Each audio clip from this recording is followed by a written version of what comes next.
오늘 누가복음 18장 1절부터 8절까지 말씀으로 나의 원한을 풀어주소서, 나의 원한을 풀어주소서라는 제목으로 말씀의 은혜를 나누고자 합니다. 희망 고문이라는 말이 있습니다. 희망 고문. 이것은 거짓된 희망으로 오히려 괴로움을 주는 행위를 말합니다. 우리가 자칫 잘못 생각하면 우리 신앙생활이 희망 고문이 될 수 있습니다. 천국, 지옥, 그런 곳이 어디 있어? 죽으면 끝이지. 한번 따라해 보세요. 천국, 지옥, 그런 곳이 어디 있어? 이 높낮이도 따라 하셔야 돼요. 다시 한번 해서 천국, 지옥, 그런 곳이 어디 있어? 죽으면 끝이지.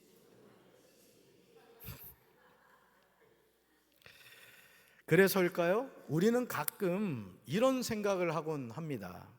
천국이 있는지 모르겠지만, 지옥이 있는지 모르겠지만, 평생 육신의 정욕과 안목의 정욕과 이생의 자랑을 누리면서 살다가 죽기 전에 죄를 회개하고 천국에 가면 되지 않을까? 그러니까 내 마음대로 살다가 죽기 10분 전에 주여 용서하여 주시옵소서 회개하고 천국 가면 얼마나 좋을까, 이런 생각을 하기 쉽다는 거죠. 이런 생각은 우리 신앙을 근본적으로 뒤흔듭니다. 매일 하나님 앞에 나아가 예배를 드리고 기도를 하고 찬송을 드리고 예배를 드리는 행위가 무의미하게 느껴지는 거예요. 다른 사람은 이렇게 신앙생활을 하지 않아도 잘 살아가는데 나는 왜 이렇게 피곤하게 살아야 하는가? 스스로 반문하면서 고민하게 되죠. 사랑하는 성도 여러분, 일상의 삶에서 우리가 생각하며 사는 것은 정말 중요해요. 생각해야 돼요. 그래서 성경에는 곳곳에서 생각하라, 생각하라 이런 말씀이 많아요. 로댕의 생각하는 사람 조각상을 보면서 우리는 자기 생각을 매일매일 점검하게 되죠. 나는 어떤 생각을 하며 살아가고 있는가? 그 생각이 나를 어떤 방향으로 이끌어가고 있는가? 생각이 꼬리에 꼬리를 물고 이어져요. 여러분, 로댕에 생각하는 사람이 뭔 생각하는지 아세요? 내 옷이 어디 갔을까? 이 생각한대요. 이건 웃어보자고 하는 얘기예요. 또 이것만 또 집에 가서 기억하면 안 돼. 그냥 웃어보자고 한 얘기예요. 얘기하지 말았어야 되는데. 여러분, 오기스트 로댕이 만든 생각하는 사람 조각상은요, 원래 지옥의 문의 일부로 제작이 되었대요. 지옥의 문의 일부로. 실제 그 지옥의 문 위에 생각하는 사람이 있거든요. 단테의 신곡에서 영감을 받아 인간의 고뇌와 고통을 내려다보는 시인의 모습으로 구상이 되었습니다. 지옥의 문의 문 윗부분에서 시인이 아래 군상을 내려다보고 있는 형상을 하고 있는 거예요. 그러니까 여러분, 이렇게 하고 있잖아요. 이렇게. 그러니까 아래에 인간들의 군상을 이렇게 내려다보고 있다는 거예요. 이렇게. 단테 신곡을 주제로 한 지옥의 문의 가운데 시인을 등장시키려고 하는 로댕의 시도가요, 벗은 채로 바위에 엉덩이를 걸치고 여러 인간의 고뇌를 바라보면서 깊이 생각에 잠긴 남자의 상을 만들게 되었다고 합니다. 지옥의 문입니다. 지옥의 문. 신앙생활을 하다 보면요, 전혀 예상하지 못한 일로 인하여 우리는 낙심할 때가 많아요. 내가 이해할 수 없는 사건과 사고가 내 삶에 다가올 때 답답해요. 세상 말로 미치고 환장할 정도입니다. 누구에게 하소연도 하지 못해요. 근데 정말 놀라운 사실은요, 영적인 거인이었던 바울이 고린도서 4장에서 연속해서 세 번이나 따라합시다. 낙심하지 아니하고, 낙심하지 아니하며, 낙심하지 아니하노니, 무려 3번에 걸쳐서 이 고백을 하고 있어요. 이것은 바울이 뭐 할 뻔했다는 거야? 낙심할 뻔했다는 거예요. 사랑하는 성도 여러분, 신앙생활하면서 우리는요, 믿음으로 고백해야 돼요. 고백해 볼까요? 우리는 낙심하지 않습니다. 우리는 낙심하지 않습니다. We do not lose heart라 했단 말이에요. 내 마음을 잃어버리면 안 된다는 거예요. 우리가 하나님의 자녀로 이 세상을 살아가면서 낙심하게 되면 우리는 하나님을 떠날 수밖에 없게 되는 거예요. 우리가 정신을 바짝 차리고 마음을 지켜야 할 줄로 믿습니다. 왜냐하면 낙심할 일이 우리 삶에 밀물처럼 몰려오기 때문이에요. 믿음이 없이는 이길 수가 없어요. 말씀 같이 읽습니다. 그러므로 우리가 이 직분을 받아 긍휼하심을 입은 대로 낙심하지 아니하고, 아멘, 뭐하지 아니하고. 왜 내가 큰 소리로 설교를 하느냐? 전화벨 소리가 울려 그래요. 누구 거야? 죽여야 돼요. 예배 때는. 따라합시다. 예배 때는 스마트폰을 재우거나 죽이자. 별걸 다 따라하라 그냥. 깜짝 놀랐어요 그냥. 예배 방해하면 안 돼요. 예배 방해하면 이 진동을 놓거나 하여간 잠재우셔야 돼. 설교에 방해가 돼. 여러분, 여기서 바울이 낙심하지 않는다는 말은 복음을 선포하는 직무를 게을리하지 않는다는 말이에요. 방금 죽였죠? 네. 나 인정웅 권사님이라고 얘기 안 해요. 예. 오늘 죽여주는 설교가 나오고 있어요 지금. 그러니까 잘 들으세요. 낙심하지 않는다는 말은 복음을 선포하는 직무를 게을리지 않는다는 말이에요. 뭐예요? 사명을 내려놓지 않는다. 그러니까 여러분, 오늘 우리는요, 누구나 다 사명자란 말이에요. 예를 들어서 오늘 천사의생 찬양단이 4분이 서서 우리 최 전사님하고 찬양을 하셨단 말이에요. 사명인 거예요. 사명. 아멘. 또 오늘 차량 운행을 해주신 분들, 또 반주를 해주신 분들, 우리 사랑이 또 드럼을 쳐줬잖아요. 방송실에서 또 방송실을 지키시는 분들, 또 우리 글로리아 찬양대 찬양, 각자의 위치에서 우리는 사명을 감당하고 있는 거예요. 그러니까 여러분, 내가 낙심하지 않는다는 것은 뭐냐? 어떤 경우에도 하나님이 나에게 주신 사명을 게을리하지 않는다는 거예요. 아멘이십니까? 그러니까 우리는 하나님이 주신 이 사명 때문에 살아가는 거예요. 여러분, 그래서 실제로 바울은 자신에게 주어진 복음 전파의 직무를 이행할 때 자기의 생명까지도 조금도 아낌없이 바치려는 각오로 매진하였어요. 우리 말씀 같이 볼까요? 우리가 사방으로 우겨쌈을 당하여도 쌓이지 아니하며 답답한 일을 당하여도 낙심하지 아니하며, 아멘. 같이 읽습니다. 그러므로 우리가 낙심하지 아니하노니 우리의 겉사람은 낡아지나 우리의 속사람은 날로 새로워지도다. 아멘. 신앙생활을 하면서 낙심의 문제는 생각보다 심각합니다. 이 문제를 해결하지 못해서 교회를 떠나는 이들이 많아요. 아예 구원의 길을 포기하는 일들이 있습니다.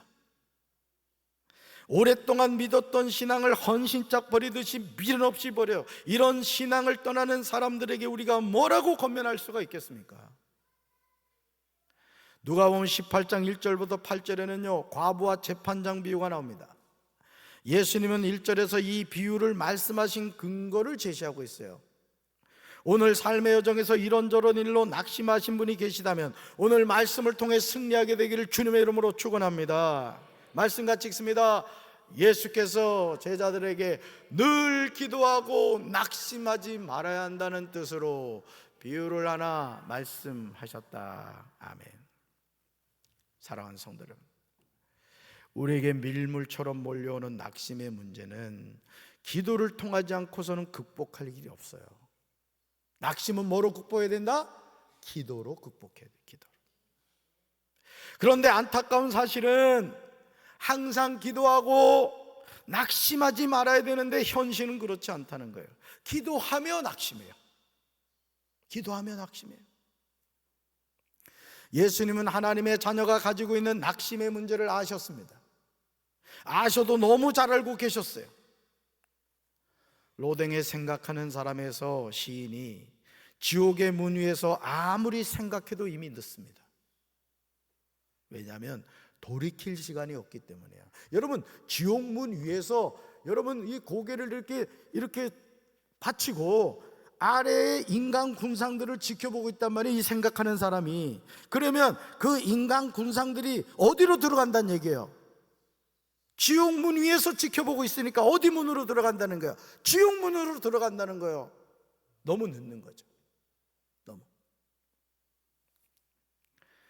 항상 기도하고 낙심하지 말아야 할 것을 예수님은 비유로 말씀하셨습니다. 우리는 예수님의 비유를 통하여 우리가 낙심의 문제를 어떻게 극복해야 하는가를 배워야 돼요. 배우시기 바랍니다. 그렇지 않으면 마귀가 심어준 낙심에 넘어져요. 마귀는요, 우리의 마음에 낙심을 심어줘. 예를 들어 담임 목사가 이렇게 얘기했다 칩시다. 오늘 글로리아 찬양대 찬양을 좀 더 연습해야 되겠어요. 예를 들어 이렇게 얘기를 했다 치잔 말이야. 그러면 어떤 분은 이 얘기를 듣고, 아 그렇구나, 우리가 조경희 권사님 지휘자 말을 잘 들어야 되겠구나, 좀 더 일찍 와서 몇 시까지 나와야 돼? 6시 50분? 6시 50분까지 나와야 되는데 오늘 늦게 나온 사람이 있었지. 나 누구라고 얘기는 안 하겠어. 그러면 그거를 내가 좀 더 지휘자를 이렇게 잘 도와서 더 잘 연습해서 더 하나님께 영광 돌리는 찬양을 해야 되겠구나, 이렇게 긍정적으로 생각하는 사람이 있는가 하면, 내가 두 번 다시 내가 글로리아 찬양대 서나봐라, 낙심하는 사람이 있단 말이야. 자, 그 마음을 누구에게 빼앗긴 거야? 마귀에게 빼앗긴 거야. 아멘이십니까? 그러니까 오늘 우리가요, 신앙생활하면서, 이 목사도 마찬가지입니다. 목사도 낙심하잖아요. 목회 못합니다. 저도 성역 30년 동안 목회를 하면서 이 낙심의 문제 때문에 정말 고생한 적이 많았어요. 여러분도 아마 그런 분들이 있을 거예요. 낙심한다는 것은 따릅니다. 낙심한다는 것은 마귀에게 내 마음 문을 열어주는 것입니다. 아멘이십니까? 그래서 목회를 하면서도 제가 깨닫는 게 뭐냐면은, 목사는요 어쨌든 하나님을 바라봐야 돼. 그러니까 목회하는 자녀를 둔 우리 부모님들 절대 낙심하지 마세요. 자녀하고 통하면 무조건 축복해 주세요. 아들아 너 잘 돼, 그러면서 침 딱 바르고, 내가 새벽 기도에 요즘 부르짖어 기도하고 있어. 물론 전화 오면 제가 사실을 어떻게 얘기하겠어요? 목사님 어머니가 요즘 새벽 기도를 안 나옵니다, 이 얘기를 내가 어떻게 하겠냐고. 어쨌든 여러분들이 자녀와의 대화 가운데서도 항상 믿음의 말을 하시란 말이에요. 아멘이십니까? 낙심이란 바라던 일이 이루어지지 아니하여 마음이 상한 거예요. 낙심이란 건. 어떤 마을에요, 하나님을 두려워하지 않고 사람을 무시하는 재판관이 있었어요. 그 마을에 과부 한 명이 있었어요. 그는 불의한 재판관을 찾아가서 말했어요. 이렇게요: 내 원수를 갚아 주십시오. 예수님의 비유는요 이미 결론을 내리고 있어요. 어떤 결론? 어떤 도시에 한 재판장이 있습니다. 이 재판장이 어떤 사람이라고요? 먼저 하나님을 두려워하지 않아요. 아주 질 나쁜 재판장이죠. 다음으로 사람을 무시해요. 여러분, 하나님을 뭐하지 않고, 두려워하지 않고 사람을 무시해요. 이게 인간 말종이라는 얘기예요. 쉽게 말하면, 오늘날로 말하면. 이런 재판장에게 내 원수에 대한 나의 원한을 풀어달라니요, 이 과부가 제정신입니까? 아마 사람들이 모두 말렸을 거예요. 소용없어, 그 재판장 그 인간 말종이야, 가지마, 가봐야 마음만 상해, 아마 그렇게 얘기했을 거예요. 아니나 다를까, 누가복음 18장 4절에서 우리는 이 과부의 간청이 여지없이 깨어지는 모습을 보게 돼요. 당연하죠. 그런데 4절 하반절에서요 우리는 이상한 기운을 감지하게 됩니다. 4절 하반절 보세요. 여러분 성경 보세요. 직접 확인해 보시라고. 4절 하반절에 이상한 기운이 감지가 되세요? 4절 하반절에 불의한 재판장이 한 과부의 간청에 뭐 하기 시작해요? 반응하기 시작해요. 4절 하반절 보면 이 불의한 재판장은 한 과부의 간청을 한동안 들어주려 하지 않다가 얼마 뒤에 이렇게 혼자 말해요. 우리는 재판장의 이 말을 주목해야 돼요. 우리 세 번역으로 읽어봅니다. 같이 읽습니다. 내가 정말 하나님도 두려워하지 않고 사람도 존중하지 않지만 이 과부가 나를 이렇게 귀찮게 하니 그의 권리를 찾아주어야 하겠다. 그렇게 하지 않으면 그가 자꾸만 찾아와서 나를 못 견디게 할 것이다. 아멘. 한 과부의 간청에요, 불의한 재판장은 얼마 동안 듣지 아니하였습니다. 그러나 후에 속으로 생각을 해요. 이 불의한 재판장이 내가 하나님을 두려워하지 않고 사람을 무시하나 이 과부가 나를 어떻게 한다? 번거롭게 한다는 거예요. 번거롭게. 내가 그 원한을 풀어주리라. 그렇지 않으면 늘 와서 나를 뭐하게 하리라? 괴롭게 하리라. 괴롭게 하리라. 불의한 재판장이 하는 말이 무엇인가를 주목해야 돼요. 불의한 재판장은 자신이 하나님을 두려워하지 않음을 말합니다. 사람을 무시하는 것도 말해요. 그런데 불의한 재판장이 한 과부에게서 두려워한 것이 있었어요. 세상 무서운 것이 없는 불의한 재판장인데 아무것도 없는 한 과부에게서 두려워하는 것이 있었단 말이에요. 바로 그것이 뭐예요? 이 과부가 나를 번거롭게 하는 거예요. 그렇지 않으면 늘 와서 나를 괴롭게 하리라는 거예요. 이것이 문제 해결의 열쇠라는 거예요. 저도 10년 만에 딸 하나 낳아서 키우고 있습니다만은 저는 이 말씀의 의미를 이해해요. 예를 들어 이내가 저한테 지나가듯이 얘기합니다. 아빠, 내 생일날 뭐 사줘. 그렇게 얘기를 한다고요. 그러면 얼굴 보세요. 착하게 생겼잖아. 그래, 알았어. 아빠가 사줄게. 그때부터 고문이 들어가네. 그때부터 아빠 뭐 사줄 거야? 야, 아직 생일 멀었다. 야, 잊을만 하면 또 얘기를 해. 그러면 제가 물어봐요. 뭘 갖고 싶은데? 엄마한테 얘기는 하지 말아라. 이렇게 얘기를 하죠. 그럼 어떻게 해요? 생일도 오기 전에 사줘야 돼. 왜 그렇죠? 아빠를 번거롭게 하는 거예요. 오늘 예수님이 우리에게 말씀하시고자 하는 것은 바로 그것입니다. 누가복음 18장 3절에 나오는 한 과부는요, 의탁할 곳이 없고 무력한 자의 표본이에요. 구약에서는 이미 이러한 자들을 압제하지 말고 보호하라는 명령이 반복되어 나옵니다. 그런데 이런 한 과부가 자주 불의한 재판장에게 갔습니다. 불의한 재판장. 여기서 가서는요, 끊임없이 되풀이한다는 반복적인 의미를 나타내는 거야. 한두 번 가고 마는 게 아니라 계속 반복해서 언제까지? 들어줄 때까지. 이 세상에서 도무지 의지할 데가 없었던 한 과부는 결과에 아랑곳하지 않고 집요하게 매어 달려 간청하는 것이 유일한 방법이었음을 보여주는 거예요. 여러분, 요즘도 그렇습니다만 과거에 사실 우리 부모님 세대들 뭐 초등학교를 나왔습니까?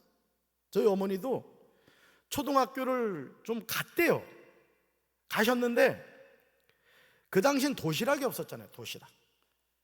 요즘 흔히 말하는 벤또가 없었단 말이야. 노란 벤또가 없었다고요. 그러니까 외할아버지가 그 뭐 나무로 어떻게 이렇게 그 만들어 가지고 거기에 뭐 이렇게 밥을 해 가지고 가셨대요.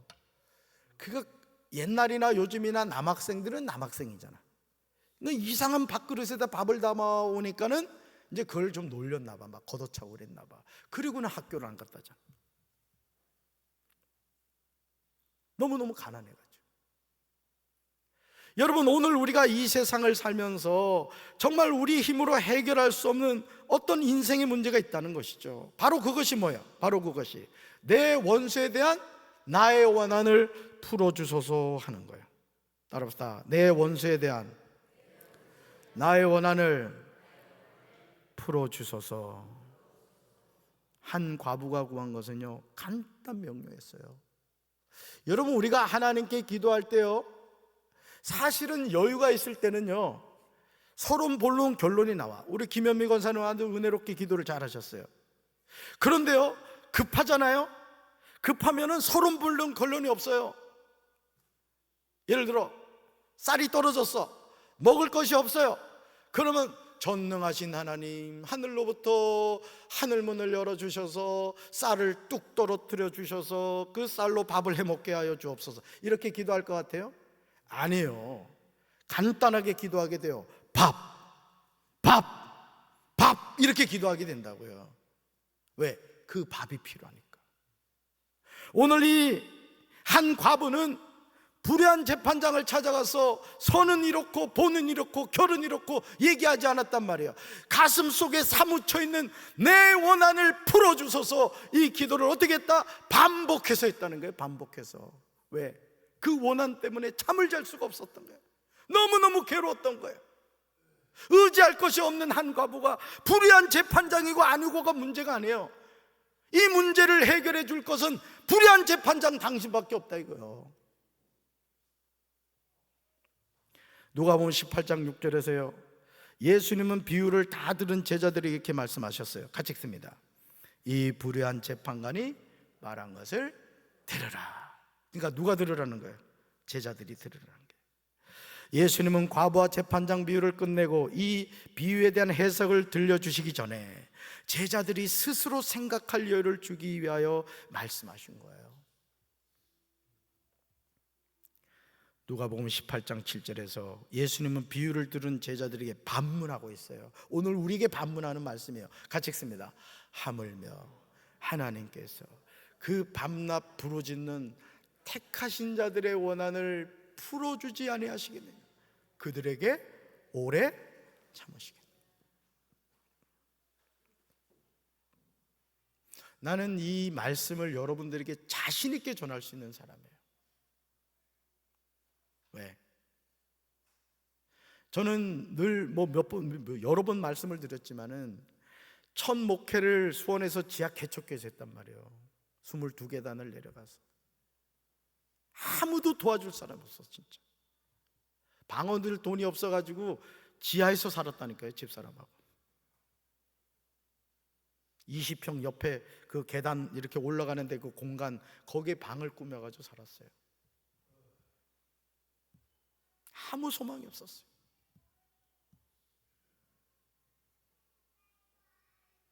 근데 하나님이 여기까지 인도하셨잖아요.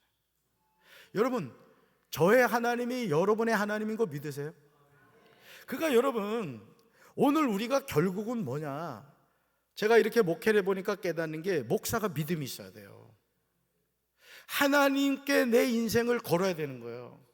그러니까 안 되는 것 같고 막히는 것 같을수록 더 기도하고, 더 하나님의 말씀을 읽고, 더 하나님의 일에 최선을 다해야 되는 거예요. 성도 여러분도 마찬가지입니다. 내 인생이 자꾸 안 되는 것 같고 막히는 것 같고 소망이 없다 할지라도, 이 불의한 재판관을 찾아갔던 이 한 과부처럼 하나님 그분에게 내 인생을 걸어야 된단 말이에요. 여러분, 아멘이십니까?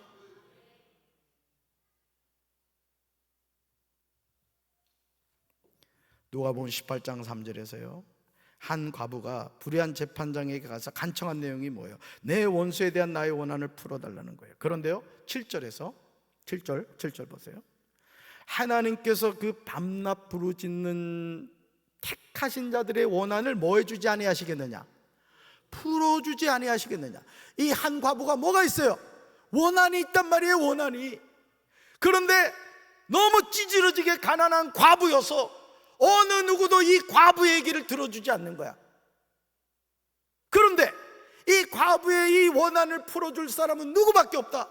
불의한 재판장밖에 없다는 거예요. 그들에게 오래 참으시겠느냐? 예수님이 제자들에게 반문하세요. 여기서 밤낮 부르짖는 1절에서 항상 기도하고라는 말씀의 또 다른 표현이에요. 여기서 부르짖는다는 원어적인 뜻은요, 고뇌의 부르짖음, 원조를 총하는 외침의 뜻에서 나온 말이에요. 택하신 자들은요, 의지할 분이 하나님 한 분밖에 없는 거예요. 그러므로 누가복음 18장 7절에서 원한을 풀어주지 아니하시겠느냐, 그들에게 오래 참으시겠느냐, 예수님이 제자들에게 하시는 말씀은 하나님이 그 밤낮 부르짖는 택하신 자들의 원한을 풀어주시며 오래 참지 아니하시겠다는 뜻인 거예요. 믿습니까? 결국 오늘 우리가 이 세상을 살면서 오늘 주님이 말씀하신 이 말씀이에요. 하나님이 그 밤낮 부르짖는 자들의 원한을 풀어주신다는 거예요. 오래 참지 않으신다는 겁니다, 여러분. 이걸 믿어야 돼요. 이걸 믿지 않으면 우리가 자꾸 뱅뱅 도는 거예요. 자꾸. 아멘이십니까? 누가복음 18장 8절에서 예수님은요, 이 사실에 관하여 분명하게 말씀하세요. 말씀 같이 읽습니다. 내가 너에게 이르노니 속히 그 원한을 풀어주시리라. 그러나 인자가 올 때에 세상에서 믿음을 보겠느냐 하시니라. 아멘. 예수님이 제자들에게 말씀하세요. 속히 그 원한을 풀어주시리라. 여러분, 불의한 재판장하고 좋으신 아버지 하나님하고 어떻게 비교가 되냐고요. 예수님이 뭘 말씀하세요? 한 과부가 불의한 재판장을 통해서도 원한을 풀었는데 좋으신 아버지 하나님이 너의 원한을 어찌 풀어주지 않으시겠느냐는 거예요. 그럼 뭐 하라는 얘기야? 부르짖으라는 거예요. 하나님 앞에 가고 또 가라는 거예요. 여러분, 새벽기도 하십시오. 자녀를 위해서 여러분이 걱정하고 근심하지 말고 새벽기도 하시고 금요 성령기도에 나오란 말이에요. 성령의 불을 받아야 되는 거예요. 왜? 내 인생은 하나님이 풀어주셔야 된다고. 우리 교회는 하나님이 부흥케 하시는 겁니다, 여러분. 믿습니까?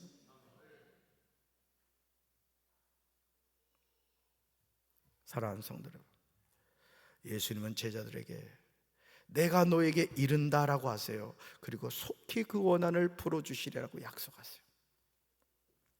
잘 들으세요. 여기서 이 속히는 퀵클리인데 때로는 어느 정도의 기간이 흐른 후 갑자기 어떤 일이 발생하리라는 뜻이에요. 자, 제 인생을 통해서 여러분들에게 말씀을 드리면 7년이라는 지하 개척교회에 있으면서 부목사로 갈 기회가 몇 번 있었어요. 말씀드렸죠. 오목천교회 은퇴하셨습니다만 김철환 감독님이 후배인 저를, 제가 갔더니 저를 좋게 보시고 목사 안수받고 우리 교회 와 하셨어요. 와, 얼마나 좋아요. 제가 이런 사람이에요. 안수받기 전에 부목사로 청빙을 예약받은 사람이라고. 그래서 이제 안수받을 때가 됐더니 세상에 후임자를 자기가 이제 보내는데 제가 감당할 수 없는 후임자를 보내는 거예요. 안 된다 했더니 그래? 오지 마. 이렇게 된 거야.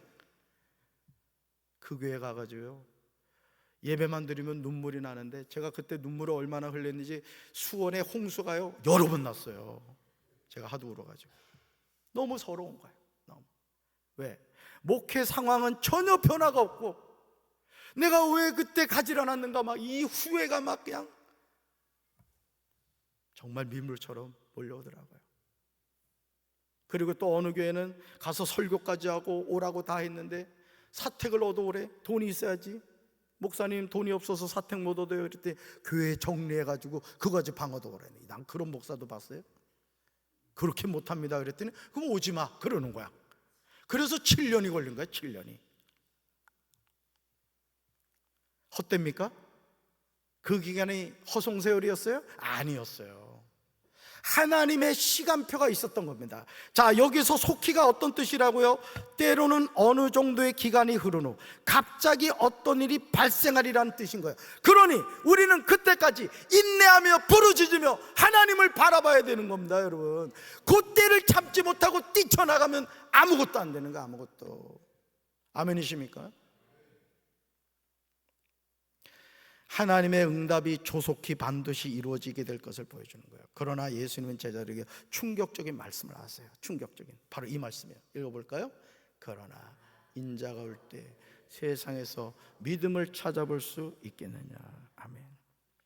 이 말씀 속에는요, 잘 들으세요, 예수님의 재림이 늦어짐에 따라 많은 사람이 세상 풍조에 휩쓸려 신령한 믿음의 길을 포기하게 되리라는 예측이 담겨 있음을 보여주는 거예요. 여러분, 예수님이 감람산에서 승천하시면서 뭐라고 말씀하신지 아세요? 나 금방 온다? 이 얘기하셨어요. 그러니까 잠들지 말고 깨어있어라 그랬단 말이에요. 근데 지금 얼마나 됐어요? 2000년이 지났어요. 그러니까 사람들이 예수님 안 오시네?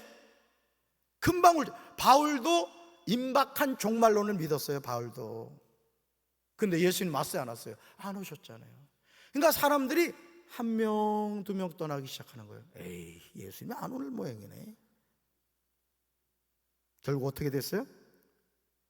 많은 사람이 세상 풍조에 휩쓸려 신령한 믿음의 길을 포기하게 되더라는 거예요. 그러니까 오늘 우리가요, 끝까지 믿음을 지켜야 됩니다. 빛 좋게 살고 되면 안 돼요. 끝까지 예수님 잘 믿고 믿음 안에서 굳건하게 살아가야 될 줄로 믿습니다. 그러므로 항상 기도하고 낙심하지 말아야 돼요. 하나님은 그 밤낮 부르짖는 택하신 자들의 원한을 풀어주실 줄로 믿습니다. 그들에게 오래 참지 않으실 줄로 믿습니다. 우리는 항상 하나님을 번거롭게 해드려야 돼요. 늘 와서 하나님을 괴롭게 해야 돼요. 이게 뭘까요? 기도입니다. 기도. 읽어볼까요? 우리가 기도할 때 하나님은 응답하십니다. 한 번요. 우리가 기도할 때 하나님은 응답하십니다. 한 번 더요. 우리가 기도할 때 하나님은 응답하십니다. 할렐루야. 기도합시다. 기도합시다.